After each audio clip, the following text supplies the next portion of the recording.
출근길 뉴스를 종합해드립니다. 깊이 있는 뉴스 YTN FM 출발 새아침. 신율의 출발 새아침 3부 순서 시작합니다. 자, 지금 비가 내리고 있는데요. 지금 이 비는 오후부터는 눈으로 바뀔 가능성이 있다, 이런 얘기를 하고 있고요. 내일부터는 다시 추워진다고 합니다. 그런데 크리스마스 이브 24, 25일은 비는 소식이 없어서 화이트 크리스마스를 기대하는 분들 조금 실망하실 것 같은데요. 그럼에도 불구하고 크리스마스 기분 나게 좀 많이 춥다고 합니다. 자, 신율의 출발 새아침 3부 순서 먼저 광고부터 듣겠습니다.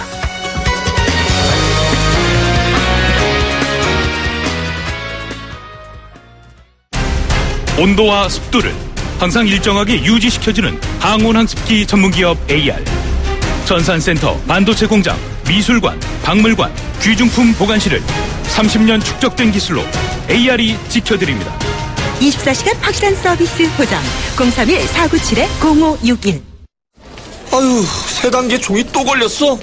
정말 제본 하나 하려다가 미치겠네.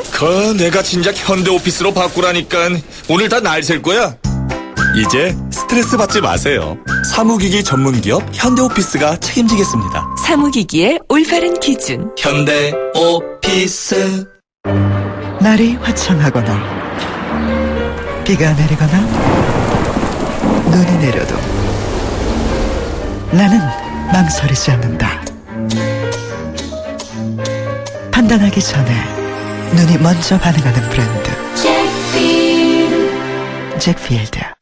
페이스 도루코 면도기, 도루코 페이스 면도기, 페이스 안전하고 부드러운 대한민국 면도기. 안전하고 부드러운 면도 그 이상을 경험하세요. The Shaving Innovator, Dorco Pace. 한가인입니다. 당신의 화장대 위엔 응축 에센스가 있습니까? 정관장 홍삼 오일과 희석하지 않은 홍삼 응축수로 진하게. 처음 만나는 응축 에센스. 동인비 진 에센스. 좌우로 정렬 2588 2588. 좌우가 같네, 좌우가 같아 2588 2588. 오빠도 좌우로 한번 불러보세요. 네? 오빠는 2588 대리운전을 3년째 부르신다고요? 언제나 어디서나 2588 박서연. 인기 있죠? 2588 2588. My name is what? 투자를 튼튼하게. My name is KB증권. 자산을 든든하게. My name is KB증권. 내일을 탄탄하게. My name is KB증권. KB금융그룹과 현대증권이 만나 KB증권으로 새롭게 시작합니다. My name is KB증권. 송곳 같은 말, 허무한 말, 우리가 주목해야 될 말을 전해드립니다. 왁자지껄, 말.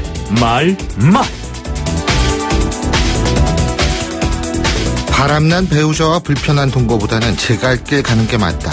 잘해주진 못했지만 행복하기를 바란다.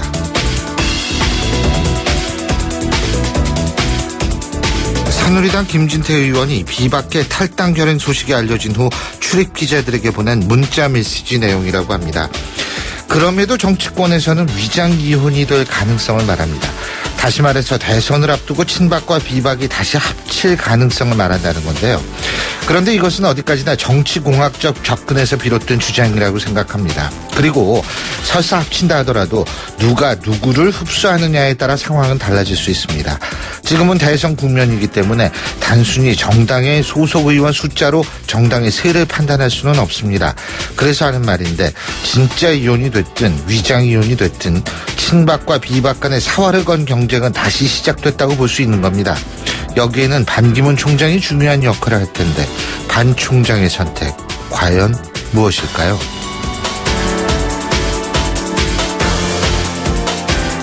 정치에 기웃거리지 마라. 안희정 충남도지사가 반기문 유엔 사무총장을 향해서 한 얘기입니다. 안 지사는 현직 대통령 눈치 보느라 노무현 전 대통령 조문조차 하지 못했던 분이라면서 대선 불출마를 촉구하기도 했는데요. 이런 견제구는 안희정 지사만 날린 것은 아닙니다. 문재인 전 대표, 추미애 대표도 반 총장에 대해서 견제구를 날렸는데요. 이는 그만큼 반기문 총장의 의미가 점점 커지고 있음을 의미한다고 볼 수 있습니다. 정치판에서는 의미가 없는 사람한테 견제구를 날릴 이유가 전혀 없기 때문입니다. 그래서 앞으로의 정치판에서 반기문 총장이 적지 않은 영향을 미칠 것이라는 것을 역설적으로 증명하는 셈이 된다는 겁니다.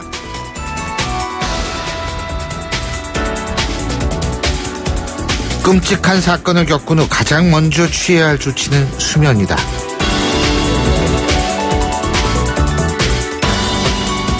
스위스 주리 대학의 연구팀이 밝힌 연구 결과입니다. 정신적 외상을 일으키는 사건을 겪은 후에 24시간 이내에 수면을 취하면 외상 후 스트레스 장애 증상이 개선된다는 건데요. 이런 연구 결과를 보면 지금 우리나라 국민들은 충분한 수면을 취해야 할 것이라고 생각합니다. 최순실 게이트로 인해서 온 국민들이 충격을 받았기 때문인데요. 하지만 우리 국민들이 잠만 충분히 잘 수는 없습니다. 우리 국민들의 깨어있는 의식과 힘만이 지금의 난국을 극복할 수 있을 것이기 때문입니다. 지금까지 말말말이었습니다.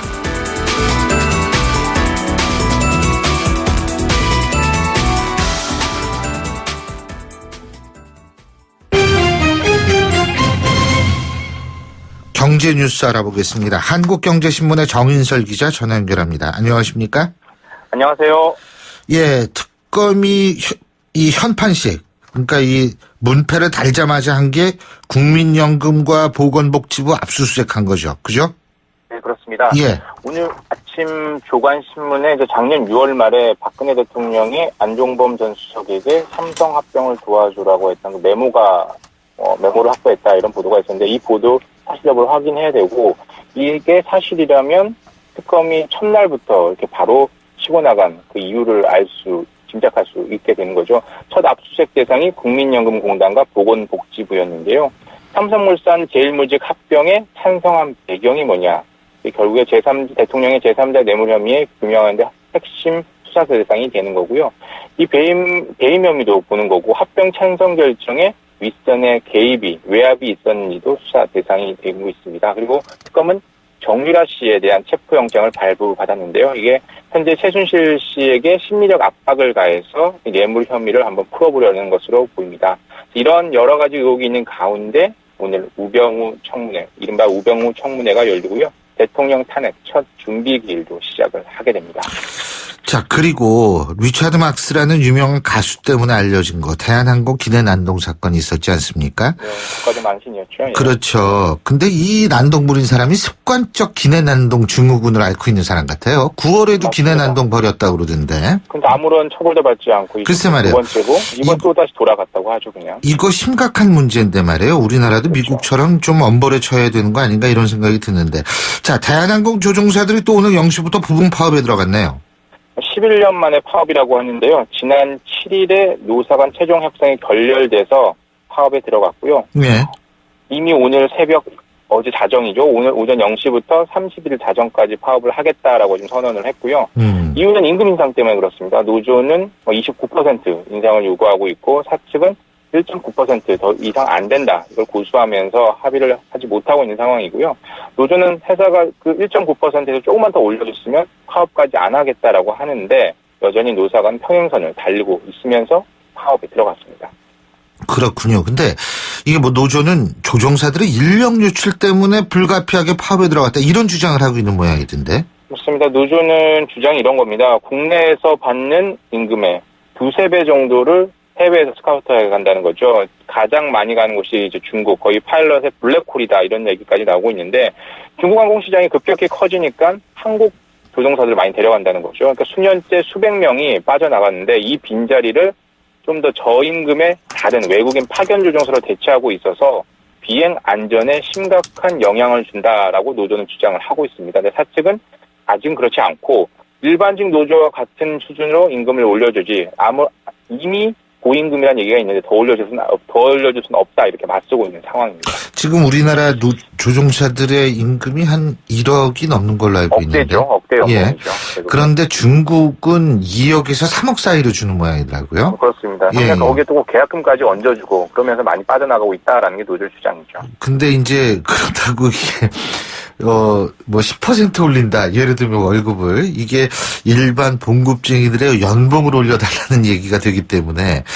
근데 항공사는 필수 공익 사업장이기 때문에 전면 포함 못하는 거 아닙니까? 맞습니다. 지금 항공뿐만 아니라 철도 이런 것들도 다 지금 철도, 지하철도 필수 공익 사업장으로 지정이 돼 있죠. 예. 그래서 이번에 파업에 참여하는 참여율이 한 8, 9% 정도밖에 안 되거든요. 그래도 이미 항공권 예매를 해야 되고 예약을 해야 된다면 이런 건 상당히 영향이 있을 거니까 잘 알아보셔야 되고요. 일단 항공은 파업을 하더라도 국제에서는 80% 그리고 서울 제주노선, 부산 제주노선 같은 제주노선은 70% 그리고 국내에서는 50% 이상을 정상 운항해야 되고요.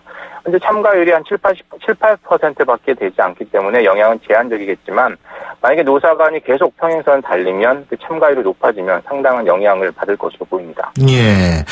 자, 그리고 조류 인플루엔자 이거 아주 심상치 않지 않습니까? 근데 그렇죠. 지금 또 계절 독감 때문에 아주 조기 방학하는 학교도 있고 그런 모양이더라고요. 예? 맞습니다. 이게 또 부실 대응, 늑대처 이런 말들이 많이 나오고 있는데 지난 11일부터 16일까지 이제 초중고등학생들이 지금 많이 독감을 걸리고 있잖아요. 7에서 18세의 독감 환자를 봤더니 독감 의심 환자 정도만 봤더니 1000명 중에서 152.8명 역대 최대라는 거고요. 네. 전체 연령으로 보면 어떠느냐. 1000명당 61.9명으로 역대 최대인 64.3명에 근접하고 있고 지금 같은 속도라면 사상 최대 기록을 넘어설 것으로 예상이 되고 있습니다. 이미 학교 보면 거의 3분의 1 정도 지금 학교에 초등학생 같은 거 나오지 않습니다. 예. 독감 때문에 그런데 처음부터 초동대응을 세게 했더라면 이렇게 대규모 확산을 막을 수 있었다 이런 지적이 나오고 있습니다. 실제적으로 정부가 교육청에 조기 방역을 권고한 게 바로 지난 19일 이틀 전이거든요. 이걸 좀 더 일찍 했더라면 이렇게까지 하지 않았을 거다라는 얘기가 지금 지적이 나오고 있는 상황입니다. 예. 자, 그리고 국내 법인 중에 40%의 대표가 여성이라는 통계도 있네요. 그렇습니다. 이제 통계청이 매년 5년마다 2015년 기준 경제 총조사 결과치를 냈는데 여기에 국내 법인의 37.6% 145만 개 업체의 사장이 여사장이었다라는 거죠. 5년 전에 비해서 15% 정도 늘었고요. 대부분 근데 큰 업체는 아니고요. 숙박, 음식점, 교육 서비스업에서 여사장은 오히려 남사장보다 더 많았습니다. 절반 이상의 여성들이었다라는 거고요. 이런 작은 소규모 업체들을 많이 하니까 이미 여성 중심 시대로 넘어가고 있다라는 얘기죠. 그거는 그만큼 근데 이 기업이라든지 이런 쪽에서 여성들이 쓸 땅이 없기 때문에 자영업을 많이 한다 이렇게 볼 수도 있는 것 같아서. 창업을 많이 한다 이렇게 볼 수도 있는 거죠. 씁쓸합니다.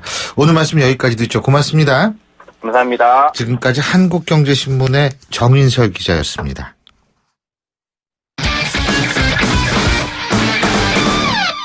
자, 스포츠 소식 알아보겠습니다. 최동훈 스포츠 평론가 전화 연결돼 있습니다. 안녕하십니까? 예, 안녕하세요. 박태환 선수가 반가운 일이 생겼네요. 인천시가 2020년 도쿄올림픽까지 박태환 선수를 후원하겠다 이런 입장을 밝혔죠? 예, 이거 2013년부터 2014년까지 박태환 선수가 인천시청 소속이었거든요.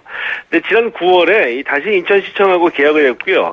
인천시가 어제 2020년 도쿄올림픽까지 박태환 선수를 전적으로 지원하겠다 이렇게 입장을 밝혔습니다. 네. 어제 인천시청에서 박태환 선수가 기자회견을 갖고서 올 시즌을 마감한 소회하고 팬들에게 고맙다는 인사를 전하기로 했는데요. 이 자리에서 박태환 선수 이 자신감을 얻었다 이렇게 밝히면서 이 선수 생활을 언제까지 이어갈지는 모르겠지만 지금 당장 은퇴할 생각은 없다 이렇게 얘기를 했습니다. 그렇군요. 그러면은 박태환 선수 앞으로 일정은 어떻게 돼요? 일단 이 한 달 정도 휴식을 취할 계획이고요. 이 내년에 세계 선수권 대회가 있거든요. 이 휴식 후에 이 세계 선수권 대회를 목표로 훈련에 들어갈 것 같습니다. 이 그동안 이 힘든 여건 속에서 훈련을 해왔기 때문에 박태환 선수가 어제 훈련 여건이 더 좋아졌으면 좋겠다 이런 말을 하기도 했는데 앞으로 이 국내에서 훈련할 때는 이 문학 수영장을 이용할 것으로 보이고요. 이 자리에서 이제 인천시가 이 박태환 키즈 아카데미를 구상하고 있다고 밝혔는데 이 키즈 아카데미는 제2의 박태환을 발굴하겠다는 선수 육성 프로그램입니다. 예. 자, 어쨌든 박태환 선수도 좀 더 컸으면 좋겠다는 생각이 들고요. 예.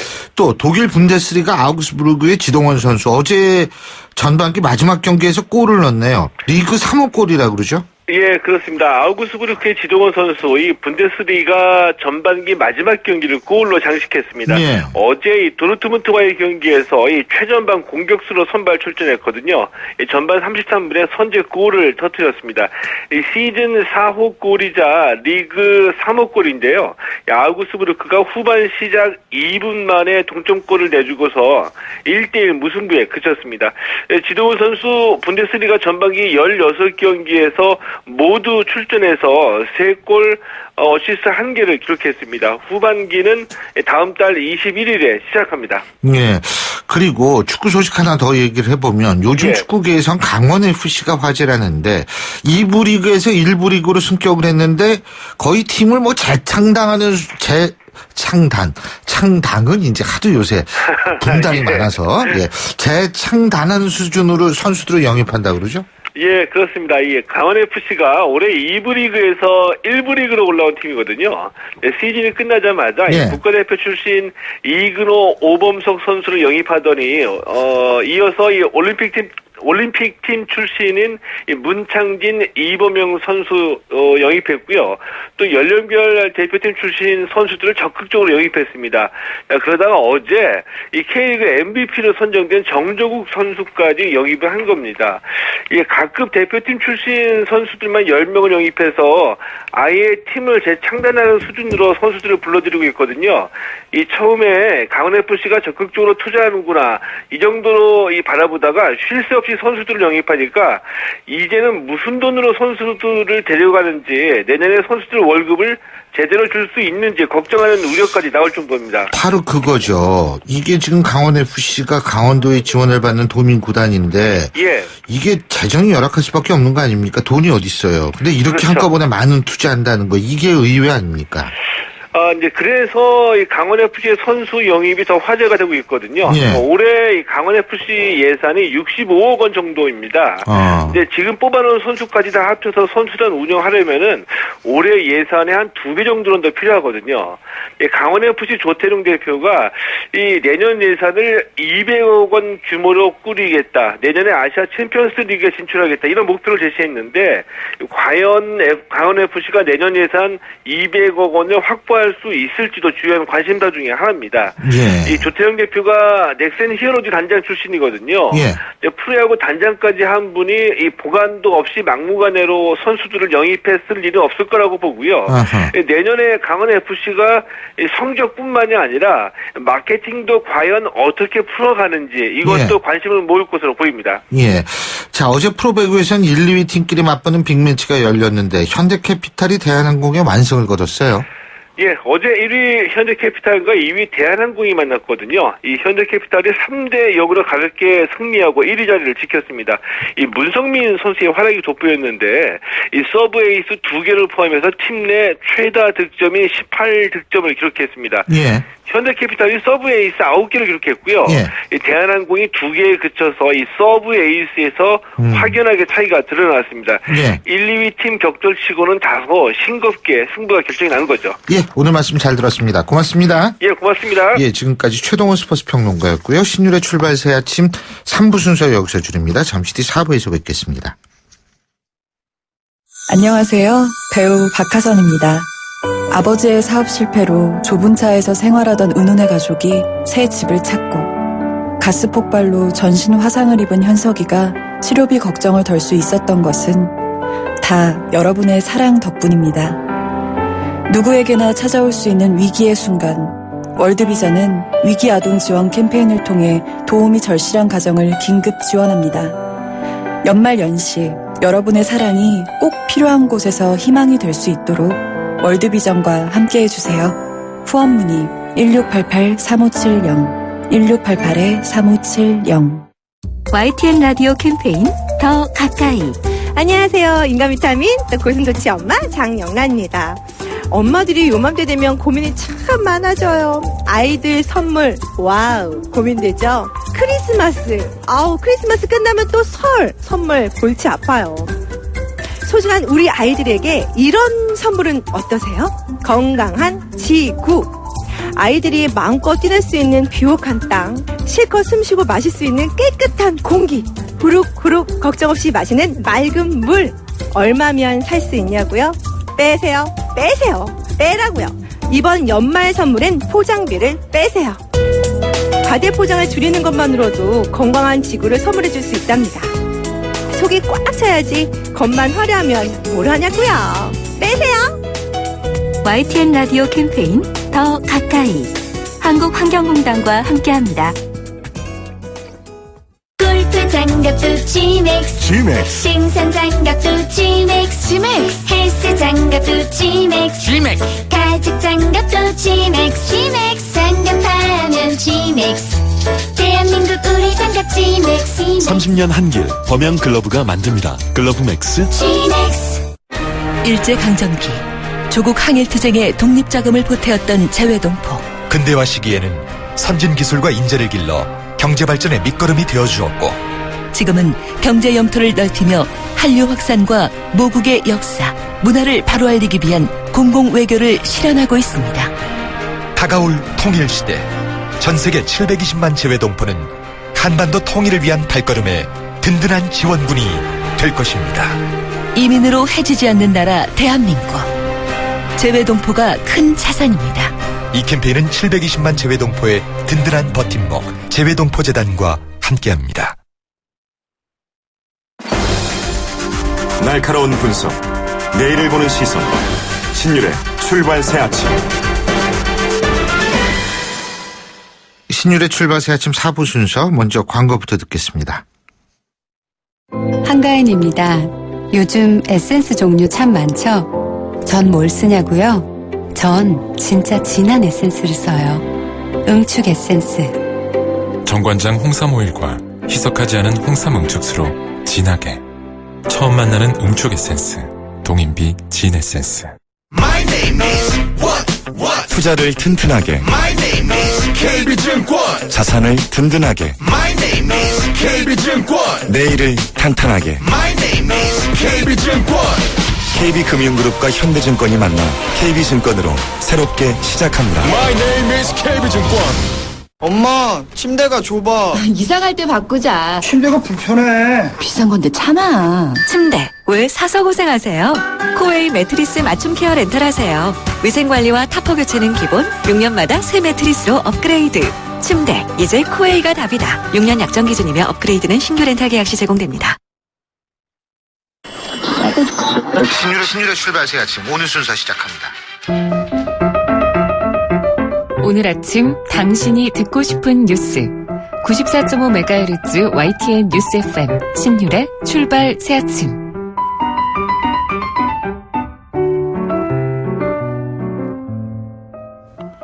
어제까지 각 지역의 운전면허 시험장과 학원들 번화가 못지않게 붐볐다고 하죠. 마지막 쉬운 시험으로 면허를 따려는 사람들이 몰린 건데, 지나치기 쉬워서 물면허라는 오명을 썼던 운전면허 시험이 오늘부터 어려워진 새 시험으로 시행된다고 합니다. 자, 운전면허 시험은 어떻게 바뀐다는 건지 관련해서 경찰청 운전면허계 조우종 계장 연결해서 자세한 얘기 들어보겠습니다. 조 기장님 안녕하세요. 예, 안녕하십니까. 예. 경찰청 조우종입니다. 진짜 많이 어려워지는 모양이더라고요. 예? 우리 저 막내 작가도 저 운전면허 이 쉬울 때 따려고 해서 드디어 성공은 했대요, 지금. 예. 근데 이거 오늘부터 바뀐 체제로 시험 봐야 되는 거죠? 네, 그렇습니다. 잠시 후 9시 후부터는 전국 모든 면허 시험장과 운전 전문학원에서 바뀐 시험으로 시행이 됩니다. 근데 이게 물면허, 이게 쉽기는 쉬웠죠? 예? 그래. 많이 쉬웠습니다. 우리 저 둘째 딸애도 면허 따는 걸 보니까 진짜 아니 뭐 얼마 안 다는데 따더라고요. 예. 근데 지금 이렇게 물면허 쉬워가지고 문제가 발생을 많이 했다고 느끼십니까? 문제점들이 있었습니다. 너무 쉬웠다 보니까 그러니까 연습면을 받고도 바로 도로에 나가지 못하고 다시 장내에서 또 추가적으로 연습하는 사례가 좀 많았습니다. 아, 그렇군요. 근데 어떻게 바뀌는 겁니까, 그러면 이제? 먼저 장내 기능 시험이 많이 어려워졌는데요. 예. 평가 항목이 전에는 2개에서 7개로 늘었습니다. 또 주행거리도 50m에서 300m 이상으로 늘었고요. 특히 이제 경사로 직각 주차가 추가돼서 난이도가 많이 상승할 것입니다. 지금 몇 개에서 몇 개로 뭐가 늘었다 그러셨는데. 예. 전에는 이제 장치 조작하고 돌발 이 정도만 했으면 되는데요. 예. 이제는 경사로, 직각 주차, 좌우 회전, 교차로, 그다음에 기어 변속 이런 항목들이 5개가 추가가 됐습니다. 그래서 그 옛날에 직각 주차라는 건 뭐 T코스 뭐 이런 거 얘기하는 건가요? 예, 맞습니다. 그죠? 저는 T코스로 불렸습니다. 후진 주차를 얘기합니다. 예. 그 경사로라는 거는 이거 이렇게 올라가다가 딱 섰다가 다시 가는 거 이건가요? 맞습니다. 그러니까 수동 변속기 차량에서는 반드시 필요한 기능이거든요. 옛날에는 다 수동으로 했죠. 예, 맞습니다. 밀리면은 떨어지고요. 그 특정 길이 이상 밀리면. 맞습니다. 예. 50cm가 뒤로 밀리면은 10점이 감점되고요. 예. 1m가 밀리면 실격됩니다. 제가 한 30몇 년 전에 땄는데 그때 생각이 나네요. 예? 예. 저는 하도 떨어져가지고요. 한남동에서 시험보다 탄천으로 가서 붙었어요. 진짜. 근데, 지금 이번 운전면허 시험을 변경하기로 하면서 가장 고려하고 있는 부분이 어떤 겁니까? 가장 초점을 둔 것은 아무래도 너무 쉬운 장내 기능 시험 때문에 운전자 운전 역량이 많이 떨어진다는 지적을 많이 받았습니다. 예. 그래서 좀 전에 말씀드린 것처럼 장내 기능 시험에서 이제 운전의 활용도가 높은 항목들 5가지를 추가했고 이것이 가장 어려워졌다고 볼 수 있습니다. 그렇군요. 근데 이렇게 되면은 실제로 면허를 따고서 조금 사고율 같은 것도 낮아질 거라고 예상하십니까? 사고가 교통사고가 여러 가지 원인과 변수들이 있지만은요. 네. 아무래도 이제 면허 시험이 강화되면서 운전 능력도 향상되고 결과적으로는 이제 초보 운전자의 교통사고가 감소될 것이라고 기대하고 있습니다. 그런데 이런 경우 있잖아요. 기능 시험 있지 않습니까? 이 필기 시험이요? 예. 이거 합격한 사람, 기존 시험으로 합격한 사람들은 그러면 이 기능 시험을 다시 봐야 됩니까? 아니면 어떻게 해야 돼요? 이런 분들은? 아닙니다. 12월 20일 그러니까 어제까지 예. 학과 시험에 합격했거나 장내 기능 시험에 합격한 거는 그대로 인정이 됩니다. 예. 그래서 학과 시험에 합격한 사람은 장내 기능 시험부터 시작하면 되고요. 장내 기능 시험에 합격한 사람은 도로주행 시험만 보면 됩니다. 예, 그렇군요.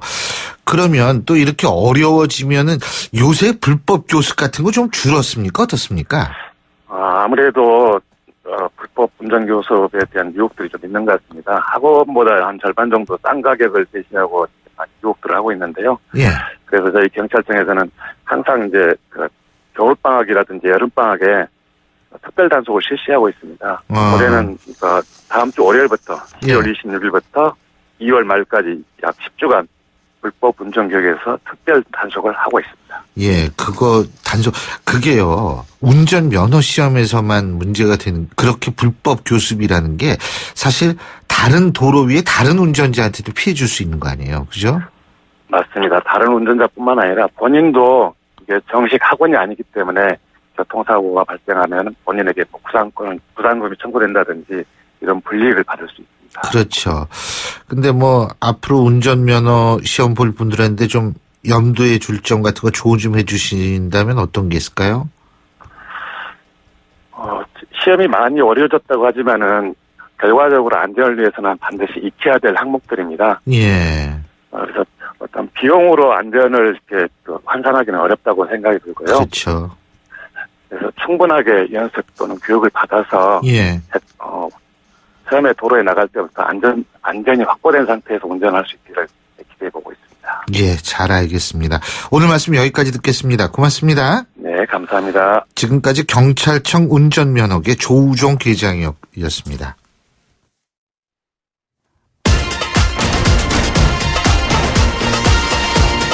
여러분이 지금 듣고 계신 주파수는 FM 94.5MHz입니다. YTN 뉴스 FM.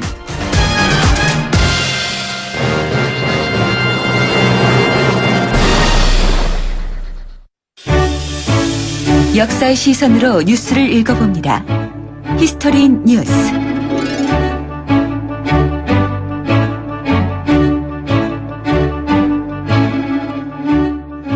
얼마 전 검찰이 고 천경자 화백의 미인도에 대해서 진품이라는 결론을 내려서 저희 프로그램에서도 한번 이 얘기 다룬 바 있죠. 그런데 어제 미인도를 감청했던 프랑스 루미에르 테크놀로지 연구소가 위작이 확실하다면서 검찰 결과에 대한 반박 입장을 발표했습니다. 25년간 위작 논란이 이어져 온 건데 오히려 검찰 수사 발표로 거꾸로 논란이 더 커지고 있는 것 같습니다. 자, 오늘은 그래서 과연 이 위작이라는 것의 역사가 언제부터 시작된 건지 알아보겠습니다. 역사학자 전우용 박사님 스튜디오에 나와 계십니다. 안녕하십니까? 네, 안녕하세요. 위작. 이게 언제부터, 오래전부터 있었을 것 같아요. 뭐, 김홍도 화백, 이 선생의 위작, 뭐 이런 거 있었을 것 같아요. 그러니까 이제 위작이라고 하는 것이 나오기 위해서 한 두 가지 전제가 필요합니다. 예. 첫째는 이제 주로 이제 미술품에 관한 얘기니까요. 예. 미술품 시장이 형성이 돼야 되죠. 시장이 없이는 이제 가짜가 돌아다닐 수가 없으니까. 두 번째로는, 원작과 거의 구별할 수 없을 정도로 똑같이 그릴 정도의 뛰어난 실력을 가진 화가들이 빛을 못 볼 정도로 많아져야 됩니다.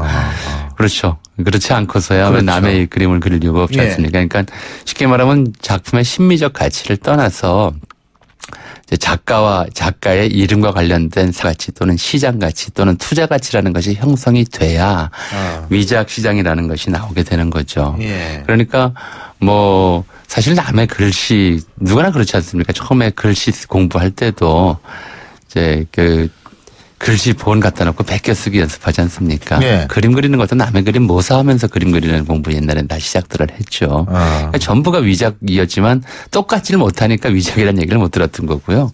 이제 그런 형태로 돼 있었다가 이제 중국에서는 이미 뭐 명청 시대부터 이제 당송 시대의 유명한 화가 그림들 그 베껴내는 중국의 짝퉁상 그렇죠. 그런 이제 문화들이 있었던 것 같고요.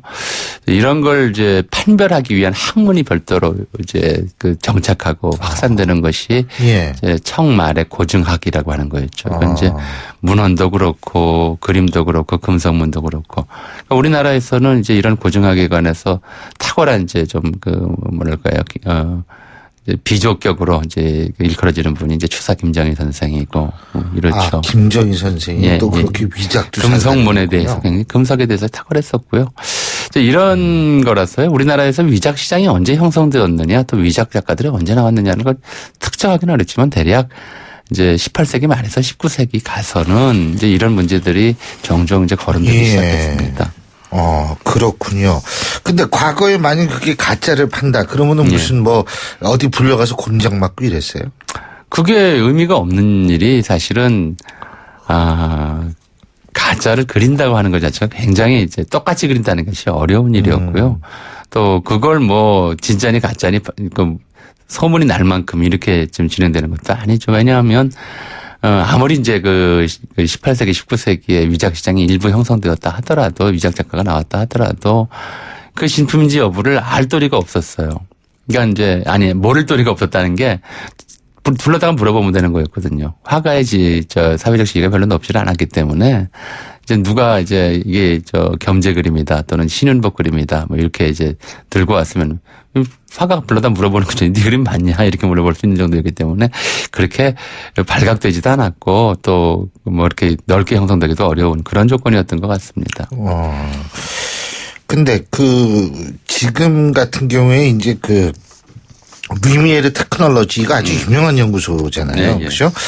근데 루미에르가 사실 인류 역사상 최초의 영화 감독 이름도 되거든요. 루미에르 형제. 근데 이거 옛날에도 이렇게 뭐 전문적으로 이거 막 감정하다가 추사 김정희 선생님 잠깐 말씀하셨는데 그렇게 유명하신 분 말고도 직업적으로 이거 감정하시는 분들이 있었어요? 그러니까 이게 위작 감정한다는 게 요즘 이제 루미에르 같은 곳에서는 정말 이제 첨단 테크놀로지를 이용해서 위작 여부를 판정하잖아요. 그런데 옛날에는 그런 기술도 없었고 그렇게 판정할 도리가 없었죠. 그러니까 이제 감식안이라는 게 이제 별도로 있었어요. 아니 요새 우리나라도 이렇게 이 안목으로 또 하는. 근데 그럴 수밖에 없는 게 특정 작가, 해당 작가의 그림을 많이 보고 익숙한 사람이라야 뭐가 조금 이상해도 알아볼 수 있는 것이지. 뭐 이게 신윤복 그림인지 김홍도 그림인지조차도 구분하지 못하는 그렇죠. 사람한테 이게 맞느냐 이렇게 물어본다는 게 난센스잖아요. 그렇죠. 그래서 이제 사실은 우리나라에서 위작 시장이 본격적으로 형성된 것은 일제강점기예요. 이제 일본인들이 한국의 고미술품들을 마구 이제 모으기 시작하면서 일본인들 상대로 사기치기 위해서 첫째로는 이제 그런 이제 사기 작품들이 많이 만들어졌었고요. 또 그러다 보니까 이제 그게 다시 거꾸로 돌아서 한국인들에게도 들어가게 되고 그래서 뭐 일제강점 말기쯤 되면은 뭐 그런 소문도 들었죠. 누구누구가 유명한 이제 서화 수집가이긴 한데 되게 반 이상이 가짜더라 뭐 이렇게 소문이 들긴 했었는데 그래서 그 무렵쯤 되면 신문에도 이제 종종 그런 식의 질문이 올라옵니다. 내가 그림을 하나 집에서 내려온 그 가전 그림이 있는데 이게 신품인지 가짜인지 누구한테 물어보면 되겠습니까? 이제 이렇게 물어보는 거죠. 그러면 박물관이나 이런 데서 해줍니까? 이제 뭐 대답은 그렇습니다. 박물관에서는 당연히 안 해줍니다. 근데 그런 거는 누구한테 물어보세요라고 나옵니다. 그 백이면 백 누구냐면은 이제 오세창 선생입니다. 근역 서화징이라는 책을 썼고요. 이 징이라고 하는 거는 이제 좀 징 중에서 특별한 걸 특징이라고 그러죠. 그렇죠. 그 특징할 때 진짜. 예. 그러니까 특징이라고까지는 할 수 없고 우리나라 그 그림의 이른바 이제 속성이랄까요, 개성이랄까요, 이런 걸 이제 징이라는 글자로 썼어요. 근데 이분이 워낙 이제 추사 문화에 있으면서 많은 이제 서화를 좀 봤었고요. 당대의 서화가들하고도 교류가 많았고 그러다 보니까 이제 위작 감별하는 데는 이분이 이제 우리 근대 초입에서는 최고였었고요. 그 잘 아시는 이제 간송 전영필 선생. 이분이 이제 이 오세창 선생한테 배우면서 또 도움을 받으면서. 전영필 선생 굉장히 돈이 많으셨잖아요. 그렇죠. 돈이 많으니까. 근데 그 엄청난 돈을 덥석덥석 투자한다는 게 사실은 이 미술품 수집이라는 게요. 그렇죠. 전 세계적으로 최상위 0.1%의 취미예요. 이게 뭐 그렇죠. 도자기 하나에 몇 억씩 하는 거 그냥 덥석덥석 사모으고 할 수 있을 만한 그런 사람들이 거의 없잖아요. 이거 5억밖에 안 해? 싸네? 뭐 이런 분들이 이제 하는 거죠. 그렇죠. 그런 분들이나 할 수 있는 거기 때문에 이제 몇 분이 안 되었죠. 근데 우리나라에서는 이제 사실 말도 20억 한다니까. 예. 오세창 선생 돌아가시고 난 다음에 이제 많은 경우에 이제 뭐 미술 시장이 커지면서 이제 감식하는 분들이 생겨났는데 어디나 그렇지만 사실은 이제 이 영역이 뭐 대학도 그냥 누구 책임도 아닌데 막 그냥 성적 안 되는 학생 합격시키잖아요. 그리고 많이 거기서 끝나는 게 이제 AS까지 해주잖아요. 학점도 막 주고. 그리고 뭐 자기도 모르는 일이다. 우리는 그 부정한 적 없다. 아무도 몰라요. 이게 한 번에 제품 하나가 위작을 진품으로 감정을 해버리면은 가격이 몇백만 원짜리가 몇십억으로 뛰는 이런 상황에서 이게 투명할 거다라고 기대하는 것 자체가 애초에 무리겠죠. 그렇죠. 근데 이게 뭐 예를 들면은 어떤 분의 작품이 유난히 많이 위작으로 되는 경우가 있는 것 같더라고요. 요번에 이렇게 보니까 고 청경자 화백의 작품은 뭐 그렇게 많지 않은 것 같은데 딴 분들의 얘기가 많이 나오더라고요. 예? 그러니까 이제 고미술로는 뭐 몇 년 전에도 이제 세상을 시끄럽게 만들었던 이제 해원 신윤복 선생님이 참 많이 위작이 됐다 이런 얘기들이 들었던 것 같고요. 저기 대원군의 흥선대원군의 난 이것도 위작이 많을 것 같아요. 그러니까 보면 이제 다작가들 것들이 위작이 많아요. 당연히 그럴 수밖에 없죠. 대원군, 흥선대원군 그 난은 엄청 많은 것 같더라고요. 본인이 또 워낙 많이 그렸고요. 워낙 이제 그걸로 먹고 살았다고 할 정도니까 좀 어려울 때. 또 이제 중국에 끌려갔을 때도 워낙 많이 이제 그래서 중국에서 이제 사람들한테 나눠주기도 했었고요. 그러니까 흥선대원군 난이라든가 추사김정희도 굉장히 다작을 하셨어요. 베끼기는 어려운데 그래도 많이 베꼈었고 심지어는 뭐 거의 똑같이 베꼈고 낙관까지 찍어서 저도 한번 봤어요. 이거 낙관도 있고 이렇게 그림 보니까 정말 진품 같아서 몇 번을 봤더니 나중에 이제 그런 걸 전문으로 그러니까 70년대까지만 해도 이런 저작권법이나 이런 것들이 없었죠. 똑같이 그래서 추사라고 해놓고 뭐 가짜라고 파는 건데 잘 모르는 사람은 나중에 그게 진품인 줄 아는 경우들이 종종 생기죠. 그렇죠. 그렇게 됐던 거고요. 제가 조금 전에 말씀드렸습니다마는 정말 이제 문제가 됐던 것이 60년대 70년대 그런 일들이 비일비재했어요. 그러니까 국립문화재연구소, 문화재위원회 이런 데에서 진품으로 판정을 해서 이제 뭐 문화재급 보물이나 이것까지는 아니더라도 진품으로 판정된 그림들이 나중에 이제 가품으로 판정이 됐는데 이제 알고 봤더니 이제 저 위조 작가하고 감정위원하고 서로 짜고서 진품 판정을 했다. 이래서 이제 뭐 관련자들이 구속된 사건들이 사실은 그렇게 적질 않았습니다. 비일비재했죠. 그 보니까 이중섭 화백의 작품도 굉장히 그 위작도 좀 있고 이렇다는 얘기가 있는 모양이더라고요. 뭐 어느 작품이나 사실은 위작이 있을 수는 있습니다. 그러니까 지금 뭐 그 시장 자체가 그렇게 돼 있기 때문에 뭐 비싸니까. 지금 박사님 시장 말씀하셨는데 요거 위조하는 사람은 누구의 부탁을 받고 위조를 할까? 아니면 나도 돈 좀 한번 땡겨봐야지 이러고서 이제 딱 마음 먹고 자기 스스로 위조를 말씀드렸듯이 이 미술품 시장이라는 것 자체가 굉장히 고급 시장인데다가 그렇죠. 그 시장 쉽게 말하면 바닥 자체가 좁죠. 네. 유명한 이야기가 얼마 전에 몇 년 전에 돌았었죠. 그러니까 이제 그 당시 이제 리움 삼성에서 행복한 눈물인가요? 좀 어떻게 보면 만화 같기도 하고 그림 같기도 한 거를 엄청난 고가에 사들였잖아요. 제가 이 문화에는 그렇게 좀 문외한이라서 엄청난 고가에 사들여서 이제 사회적으로 무리가 되니까 이제 그 삼성미술관 측에서 앞으로 그럼 그림 안 사겠다. 이런 적이 있어요. 그랬더니 한국 미술 시장이 얼어붙었어요. 제일 큰 손이 손을 놔버리겠다 그러면. 그렇죠. 이제 안 팔리는 거예요. 그림값이 막 청정부지로 치솟던 그림값이 그냥 바닥으로 나락으로 곤두박질 치는 경험을 저희가 했었거든요. 그만큼 시장이 좁아요. 바닥이 좁고 몇몇 큰 손이 안 사면 팔리질 않는 거니까. 그리고 왜 그런 거 있잖아요. 뇌물 대신에 그림으로. 그러니까 사실은 이게 그림이라는 게 이게 또 가격을 매기기 힘드니까. 그러니까 미술품 테크들을 하잖아요. 그렇죠. 그러니까 지금 다 한국 재벌 중에 저 미술관 운영 안 하는 데가 다 어디 있어요. 합법적으로 좀 세금 좀 이렇게 탈세인지 절세인지 하고 문화사업 한다고 하면서 이제 돈 이렇게 뭐랄까요. 좀 복원해 두기로는 미술품 박물관 미술관 갖는 게 제일 편하죠. 그래서 하는 건데요. 근데 그래서 실제로 이 위작이라고 하는 것은 이제 전에도 한번 그런 얘기 했습니다. 도굴범들 얘기하고 이제 하듯이 일종의 좀 조직적으로 움직여 왔던 것 같아요. 그러니까 이제 첫째로는 고객을 알아야 되고요.